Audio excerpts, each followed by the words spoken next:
ഓം ശ്രീ ഗുരുഭ്യോ നമ. അമ്മേ മനസ്സുഖം തരൂ എന്ന് പറഞ്ഞ മകളോട് അമ്മ അരുളി, മോളെ, നിശ്ചലമായ തടാകത്തിൽ കാറ്റടിക്കുമ്പോഴല്ലേ ഓളമുണ്ടാകുന്നത്? കാറ്റിൻ്റെ ശക്തിക്കനുസരിച്ച് ഓളത്തിൻ്റെ വലിപ്പവും വ്യത്യാസപ്പെട്ടിരിക്കും. ആഗ്രഹം, ഭയം എന്നീ കാറ്റുകളാണ് മനസ്സാകുന്ന തടാകത്തിൽ വീശുന്നത്. ഇഷ്ടമുള്ളത് കിട്ടിയാൽ സുഖമാവും, ഭയമുള്ളത് പോയാൽ സുഖമാവും എന്ന് ചിന്തിക്കുന്നു നമ്മൾ. അത് താൽക്കാലികം മാത്രമാണ്.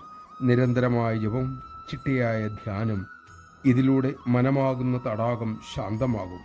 അപ്പോൾ ശാന്തി മക്കളുടെ സ്വത്വമാണെന്ന് തിരിച്ചറിയുകയും ചെയ്യും. നമഃശിവായ. പുതുവർഷ തീരുമാനം ഇതാകട്ടെ, ചിട്ടയായുള്ള സാധന. അമ്മ നമ്മളിൽ ചൂണ്ടിക്കാണിച്ച ആ ശാന്തി സ്വരൂപത്തെ അറിയാനുള്ള സാധന, ആ സാധന ചെയ്യാനുള്ള ശക്തിക്കായി അമ്മയോട് തന്നെ നമുക്ക് പ്രാർത്ഥിക്കാം.